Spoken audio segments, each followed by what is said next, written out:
రాజన్న సిరిసిల్ల జిల్లా వేములవాడ పట్టణంలోని తెలంగాణ చౌక్ లో ఎంఆర్పీఎస్ మండల అధ్యక్షుడు జింక శ్రీనివాస్ ఆధ్వర్యంలో మాదిగ అమరవీరుల దినోత్సవం నిర్వహించారు. జాతి కోసం పోరాడి ప్రాణాలర్పించిన అమరులకు పూలమాల వేసి నివాళులర్పించారు.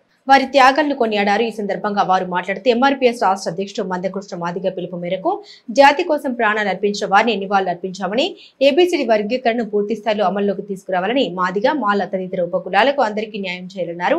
మందకృష్ణ పిలుపు మేరకు రాష్ట్ర వ్యాప్తంగా మాదిగ అమరవీరుల దినోత్సవాలు జరుగుతున్నాయని పేర్కొన్నారు.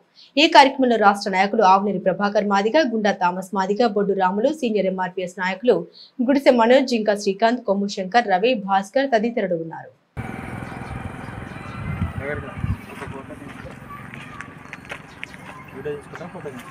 అంతే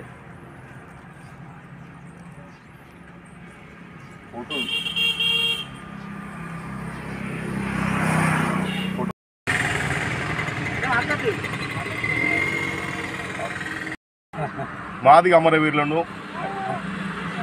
స్మరించుకుంటూ మాదిగ రిజర్వేషన్ పోరాట సమితి ఆధ్వర్యంలో వేములవాడ రూరల్ మండలం పూసెట్టిపల్లె గ్రామంలోని మాదిగ అమరవీరులకు ఘనంగా పూలతో నివాళులర్పించడం జరిగింది. కుల బంధువుల ఆధ్వర్యంలో 30 సంవత్సరాల ఉద్యమంలో 3 దశాబ్ద ఉద్యమంలో మాన్యులు పద్మశ్రీ అవార్డు గ్రహీత మందకృష్ణ మాదిగ గారు ఆధ్వర్యంలో ఆయన నాయకత్వంలో అలుపెరగని ఉద్యమం 30 సంవత్సరాలు పోరాటం చేసిన తరుణంలోనే అనేక ప్రణాళాలు పుట్టుబెట్టుతున్న సమయంలో మరి ఎస్సీ షెడ్యూల్ కుల వర్గీకరణ జరిగితే 59 కులాలకు న్యాయం జరుగుతుందనే విషయంలో అందులో అమరులైన మాదిగ అమరవీరులకు అమరవరింతులకు మేము నివాళులు అర్పించడం జరిగింది.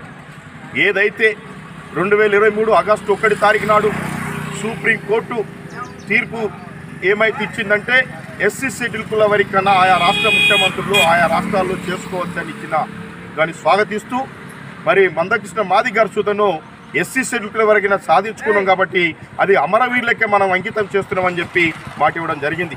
అంతేకాకుండా మాదిగ ఉపకులాలు మరి అనేక ఉద్యమంలో కష్టాల్లో కన్నీళ్ళు అయినప్పటికీ కష్టాల్లో కానీ జైలు పోయినాము, దెబ్బలబడ్డము, మరి అనేక ఒడుదడుగులు చేసినప్పటి సుతను సుదీర్ఘంగా ఒక 30 సంవత్సరాలు చేసిన ఈ పోరాటంలోని ఈరోజు ఎస్సీ షెడ్యూల్ కుల వర్గీకరణ సాధించుకున్నందుకు చాలా గర్వపడుతున్నాం.